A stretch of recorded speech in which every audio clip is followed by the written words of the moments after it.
Travis. I'm superintendent of the Johnstown and Gerryville Railroad. The Johnstown and Gerryville is a model railroad, HO scale.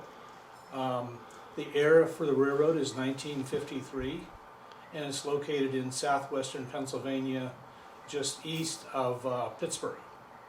And today what I'm going to do is I'm going to take you around the railroad. We'll talk about the general layout of the railroad, and then we'll come back and we'll actually look at some of the details with the train running down the track. To begin with, we have two levels on the layout. The upper level here, and then the lower level. And behind me is a mountain.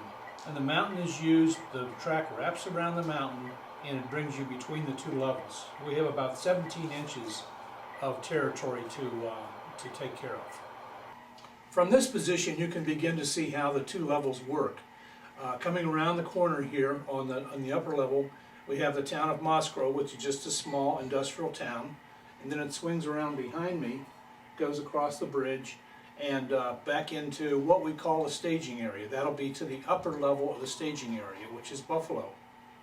The lower level here is coming from Johnstown Yard, the main yard on the layout, and it swings around here, comes by this small town called Shenley, where we do switching, across the Loyalhanna Creek Bridge, and then back down around to the lower level in the staging area, which is called Cumberland. The control system for the Johnstown and Gerryville is DCC, Digital Command Control. In order to depart the staging yard, we need permission from the dispatcher. So I would come in here and say that my train happens to be B&O 722, and so to do that, B&O 722 ready to depart Buffalo. Roger. The dispatcher will then give me a signal. And I see he's giving me a green signal, which is the ability to proceed. So we're going to run our train from Buffalo, New York. We're going to run across the whole layout and end up in Colin.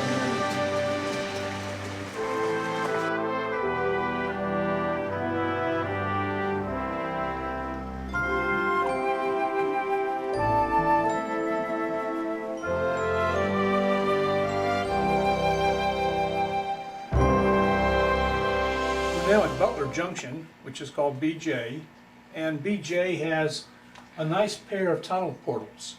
And the information I wanted to tell you about that is I made a little relief in the portals.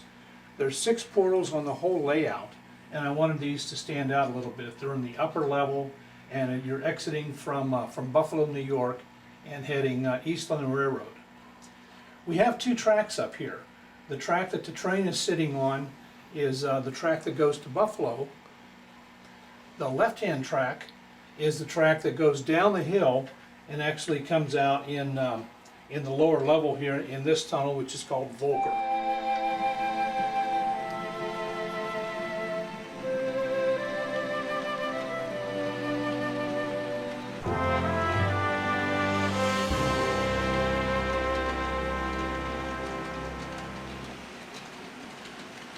As the train passes Pine, let me talk a little bit about this online industry.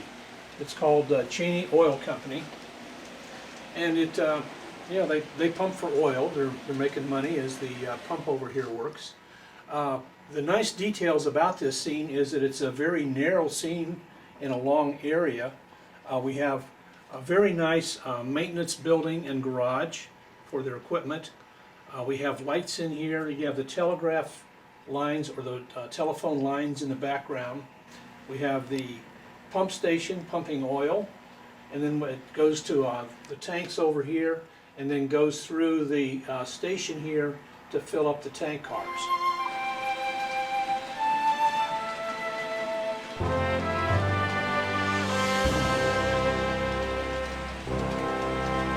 We just passed Moss Grove, which is the plant.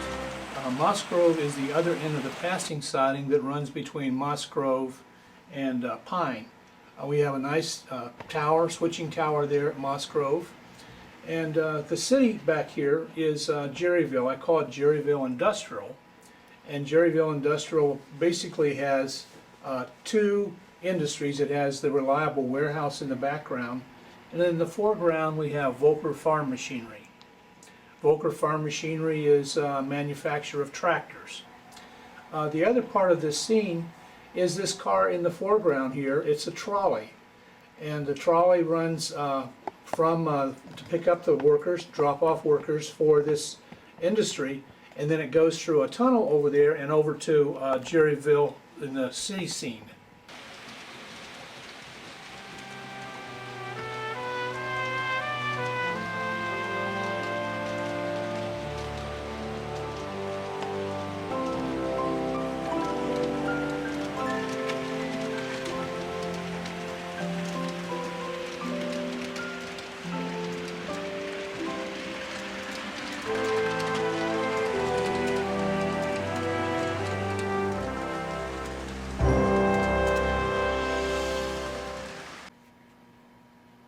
We're at Keystone Mountain. It's in Pennsylvania, and on top of the mountain we have a fire tower with a pair of binoculars, someone looking out for fires, and then down below that we have Salzburg Tunnel.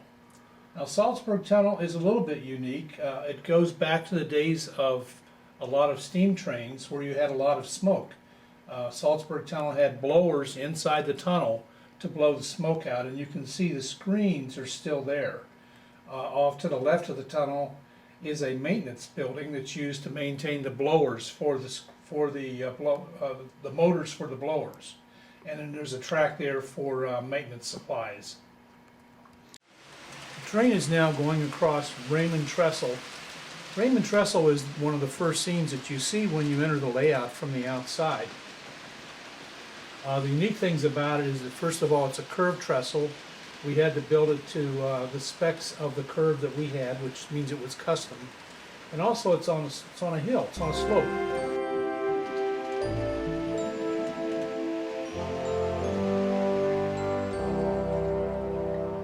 I'll stop the train here for just a second and talk about where we are. This is the last tunnel in Keystone Mountain. It's in Pennsylvania, and the first thing we have here, just to your right of the engine, is a passenger platform for the workers for the town behind me, and also for the mine. And so we're going to run the train on past this scene, and then we'll come back and we'll talk about the town.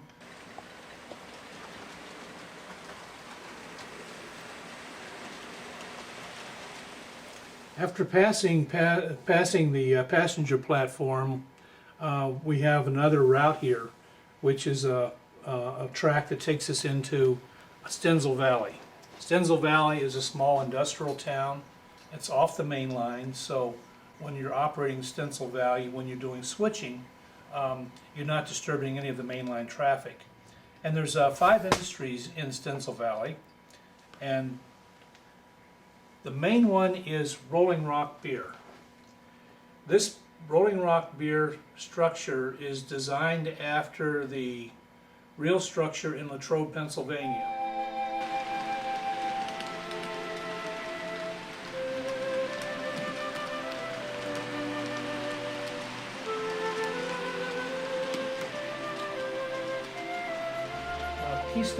Key Lake passenger station is primarily used in the summertime. A lot of swimmers come up here. So the features that we have is we have the station itself. We have a volleyball game going on. We have a bathhouse in the back, and then over my shoulder is the swimming hole. The swimming hole has a nice dock area, boats for rent, tubes, a lot of swimmers. It's an abandoned quarry, which is very deep water normally.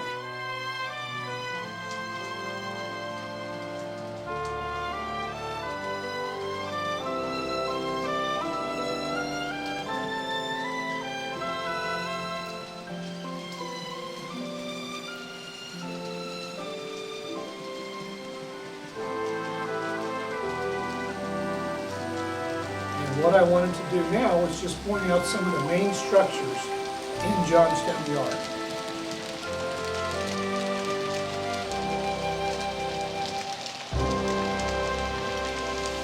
The first scene is the diesel refueling facility. It's sitting in the right-hand side of the yard, which is the west end.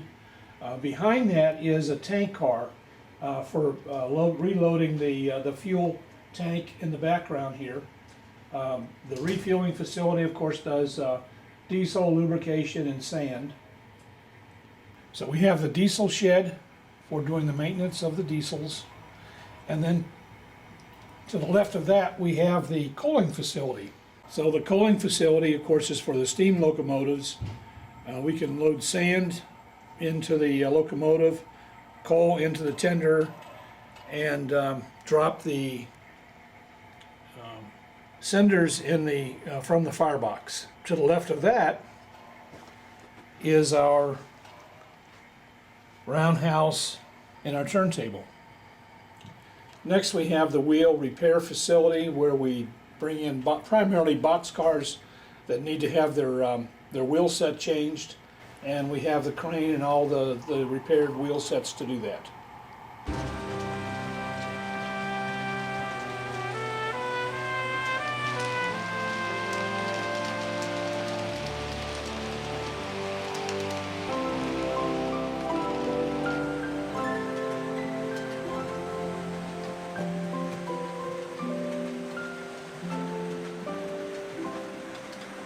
I'm holding a photograph of the Loyal Hannah Stone Arch Bridge located in Latrobe, Pennsylvania.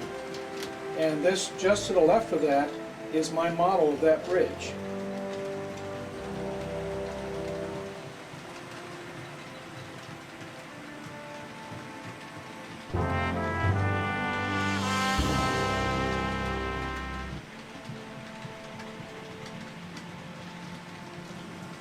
As the train heads down here towards Volker, it's going to go through the tunnel here.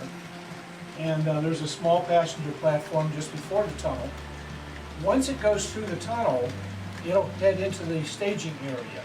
And there will be a choice of either going to the lower level staging, which is called Cumberland, Maryland, or taking the helix up to this upper level. We also have a track coming off to the left here that's coming into a small town of South Johnstown, and that's what we're going to talk about next. So let's talk about the industries in South Johnstown. The first that I want to talk about is named after me. It's Travis Colin Lumber, building materials, and in the building here we have room for boxcars for lumber loads and for other building materials, and then you can see we also have a coal trestle here, so you could come with a pickup truck back in the early 50s and pick up a load of coal and deliver it to a household. The structures in South Johnstown also contain, the first one here by me is called Gandon Generating Number 1. Gandon Generating Number 1 provides the electricity for the whole layout, and it's the main consumer of the coal from the Richard Mine Number 1 that we saw earlier. I hope you enjoyed this video tour of the Johnstown and Gerryville Railroad. We had a great time building the railroad. We had a good time doing the camera work this time around. We have some sections that are not quite finished yet. We'll continue to work on those. And after 5.5 years, I think you'll have to agree the railroad looks pretty good.